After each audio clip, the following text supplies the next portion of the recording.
네, 그렇다면 학교는 학교에서 이제 선생님의 역할은 무엇인가, 좀 성적 쪽으로 포커스를 맞춰야 될지, 진로 쪽을 좀 포커스를 맞춰야 될지, 그거에 대해서 이야기 나눠보도록 하겠습니다. 인정민 대표님부터. 네, 그 아까도 제가 말씀드렸던 거 방향을 좀 같이 할 것 같은데요. 네. 이제 선생님의 역할도 저는 이제 굉장히 많이 바뀐다고 생각해요. 그러니까 그 전에는 지식을 전달하는 전달자, 네. 그러니까 아이들이 내가 갖고 있는 지식을 이 아이들의 머릿속에 심어주는 전달자의 역할이었다면, 네.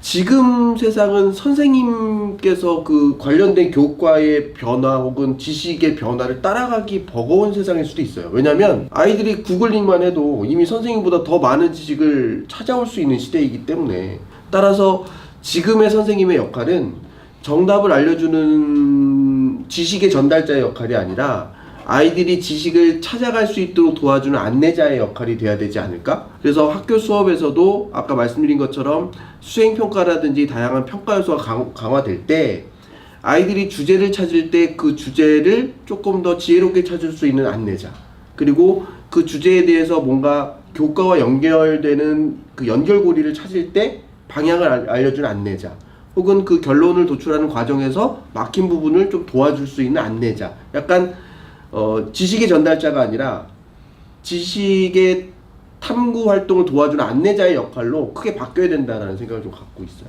키워드 안내자라는 네네네. 진로 아니고 지금? 그러니까 그 안내 방향이 학생에 따라 다 다양할 수가 있잖아요. 네. 그러니까 수학이 경영학과나 아니면 뭐 기업 분석하는 아이들에게 필요한 수학은 조금 더 다른 관점으로 접근할 수 있는 거고, 물리학을 전공하고 싶은 아이들에게 필요한 수학은 또 다른 방향으로의 접근이 필요할 수도 있잖아요. 어차피 한 반에 애들도 많이 줄었잖아요. 옛날에 60명 모아놓고 가리키는 시대가 아니기 때문에 네. 한 명 한 명 아이들의 고민, 진로 혹은 궁금증, 관심사를 물어보고 이 수업이 이 아이에게 어떤 의미가 있는지 좀 연결시켜 줄 수 있는 그런 역할을 말씀드린 거예요. 네. 결국 그러다 보니까 아이가 관심 있는 진로의 방향이나 혹은 관심 영역 이런 부분들이 당연히 앞단에 수반되어야 되는 부분이 아닌가 생각됩니다. 안내를 하면 진로에 대한 관심이 높아지는 건가요? 지식에 대한 안내를 하면? 진로에 대한 성숙도가 높아지는 데 도움을 줄 수 있는 거죠. 저는 학교 선생님이든 학원 선생님이든 선생님의 역할은 기본에 충실하자. 뭐 굉장히 많이 바뀌었다라고 하는데 네. 저는 그냥 기본에만 충실해도 대박이다. 저는 이렇게 생각을 하고요. 그 기본이라는 건 무엇이냐? 아까 기초학습 역량 자체를 끌어올려주는, 그게 지식을 전달을 하던 가르치던 조력자든 안내를 하던 여러 가지 말씀을 하셨는데, 학생들의 학업 역량이 낮은 학생들은 사실 선생님이 책임져야 된다. 그런데 이게 점점 어려워지는 게, 선생님의 역할이 어려워지는 게 해야 할 내용들이 많아서 어려워지는 게 아니라 고객이 요구하는 내용들과 고객의 수준들이 되게 다양해졌어요. 옛날에는 그게 무시됐죠. 아까 70명 가르치기 쉬워요. 왜? 그냥 몽둥이 하나 들면서 전부 칠판에다 써보고 단어 10개 외워. 뭐 이거 오늘까지 빽빽이 쓰고 가. 이거였는데 지금은 아이들이 저마다 다른 커리큘럼을 요구하고 저마다 다른 교육 방식을 요구하는데, 기본적으로 기초학력 역량은 그러면서도 올려놔야 되는 게 이게 가장 근본이거든요. 그러니까 반의 인원은 줄었지만 선생님은 힘들어졌다. 지금 중학교의 내신 산출 방식이 성취평가제라고 우리가 정확한 이름이 부르죠. 정확한 이름이 내신 산출 방식이 성취평가제인데, 말 그대로 성취평가제는 성취도 향상이 미덕이에요. 근데 성취도 향상이 미덕인데 그렇게 정해놓고 그거에 대해서 학교에서 책임도 가지고 있고, 그 다음에 학교에서 권한도 가지고 있고, 그렇게 내용도 결정을 했어요. 근데 그걸 책임지는 사람들은 굉장히 다양해진 거죠. 왜? 학교가 전적으로 책임을 지는 거에 있어서 사교육, 다시 말해서 민간교육, 저희 많이 시청하고 계시는 지금 원장님들께서도 그런 책임적 영역에 들어오셔서 담당하고 계시는 거예요. 그러니까 선생님의 역할은 무엇이냐? 학원이 학원스러우려면, 학원이 생존을 하려고 하게 되면 그 기본적인 역량에 충실해야 된다. 사실 근데 그건 원래는 학교에서 했었어야 할 일이다. 학교 선생님들이 많이 노력하고 계시지만 학교에서 어쨌든 간에 이 부분을 놓쳐서는 안 된다. 기초 학력 수준 자체가 높아져야 되는 것은, 원래 교육 자체가 공교육이라고 하는 거는 교육을 공공재라고 생각하니까 공교육인 거예요. 그러니까 공공재라고 생각을 했었으면 모두가 다 이렇게 하고 달성해야 할 기본적인 기준이라는 게 있는 건데, 그 기준은 집에서 학교를 맡겨놨으면 어쨌든 학교에서 그걸 갖다가 담당하는 것이 전 굉장히 지금 말씀하신 포인트가 되게 좋다고 생각하는데요. 저는 요새 그런 생각을 해요. 그러니까 요새 교대에 나오신 분들이 취업이 안 돼가지고 네. 대기하는 사람이 그게 많다면서요. 그러니까 한 아이에게 드려야 되는 노력이 더 커진 시대잖아요. 그러니까 뭐 단순하게 국영수만 잘하는 게 아니라 국영수를 활용해서 내가 가고자 하는 방향에 어떤 부분을 연결시킬 수 있는 고민도 해야 되고, 그런 것들이 요구사항이 다 다른 시대잖아요. 그러면 한 교실에 2명의 교사가 들어가야 되는 시대 아니냐. 그러니까 앞에서 선생님이 진도를 빼주면 처지는 아이들에게 누가 도와준다거나, 혹은 그룹으로 뭔가 이야기할 때 혼자 돌아다니는 게 아니라 2명의 선생님이 돌아다니면서 그 아이들을 커버해주는 시대 아니냐. 결국 선생님의 역할이 굉장히 다분화되는 거죠.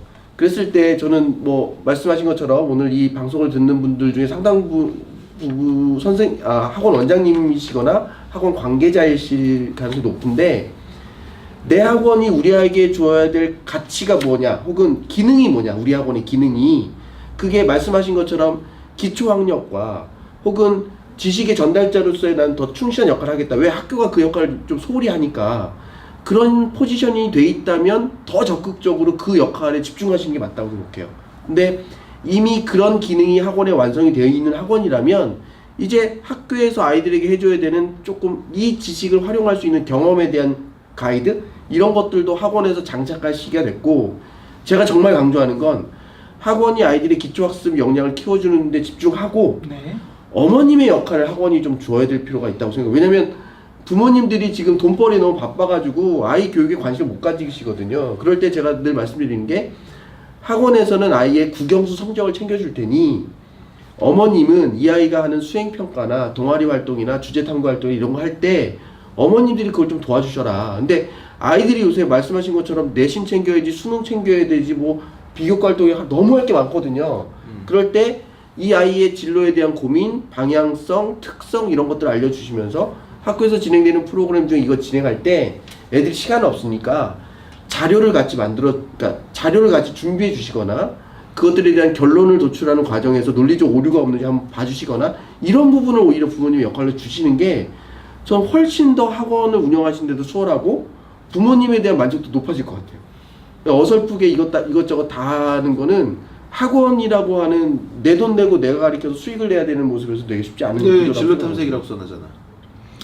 그게 결국 그러니까 선생님의 역할이 뭐냐면 아이들의 어떤 관심사와 진로 방향에 맞춰서 내가 가르치는 교과나 이 지식이 활용되는 것들을 안내해주는 안내자의 역할이 돼야 되는데, 그 역할을 하기 위해서 필요한 선생님의 능력이 너무 많이 필요한 거죠. 그러니까 그 능력을 좀 쪼개본다면, 아까 얘기하신 기초학습 능력 되게 중요하고, 기초학습이 되어 있을 때 그것들을 활용하는 다양한 경험에서 선생님 역할도 필요하니, 그 역할 중에 내가 커버할 게 뭔지를 좀 정리할 필요가 있는 시대다. 얘기를 들어보니까 네네. 이게 참 이게 칼 자르듯이 막 자를 순 없고, 네네네. 얘도 하고 네네네네. 해야 될 게 좀 교육인 네네. 것 같다는 생각이 네네. 듭니다. 그래서 성적 향상이라고 하는 일부분에만 국한할 수는 없는 시대이기 때문에, 뭐 제가 학원장님들에 대한 조언이라면 우리의 역할이 기초학습을 더 닦아주는 학원으로서의 색깔을 가질 것인지, 아니면 그것 더하기 학교에서 진행되는 다양한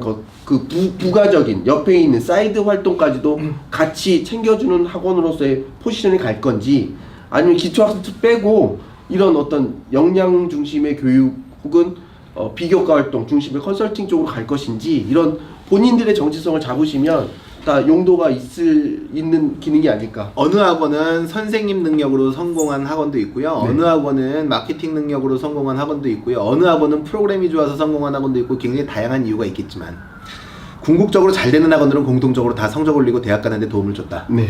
그러니까 기본적으로 사이드적으로 무언가 사이드가 본질과 바뀌어서, 그러니까 사이드라고 하면 성적을 올리고 대학 진학시키고 좋은 학교 진학시키는 거 외에 다른 것들을 갖다가 본말이 전도돼 가지고서 잘된 학원은 없었다.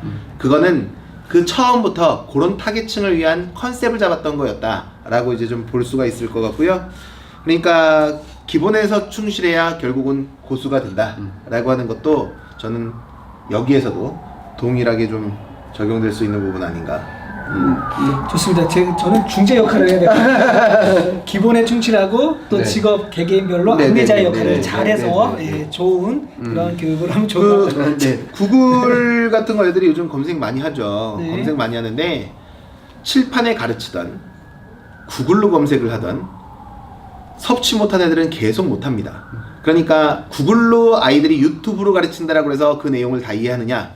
그렇지 않다는 거죠. 그러니까 구글과 유튜브를 쓰기 때문에 선생님의 역할은 다른 영역으로 바뀌어야 된다가 아니라 과거에 칠판을 썼던 것이 구글과 유튜브로 바뀌었다라면 그것이 잘 섭취됐는지 확인하고 혹시 섭취가 덜 된 학생들은 길러내고 어쨌든 평균을 갖다가 올리고 더 끌어줄 수 있는 방법을 계속적으로 선생님들은 변화하는 환경 속에서 모색해야 되지 않을까 저는 이렇게 판단을 그렇죠. 합니다. 뭐 예전에는 내가 너보다 많이 알아. 내가 많이 하니까 내가 가르치는 대로 들어. 그럼 너도 나만큼 머릿속에 지식이 차 있을 거야. 이런 접근이었다면 지금은 너도 모르고 나도 모르는데 함께 찾아보자. 약간 이런 접근이 중요한 시대가 그런 것도 있고 아닌가 어떻게 정답도 또 싶어요. 다양해지는 네네네. 질문도 네네. 있고. 맞습니다. 네. 네네.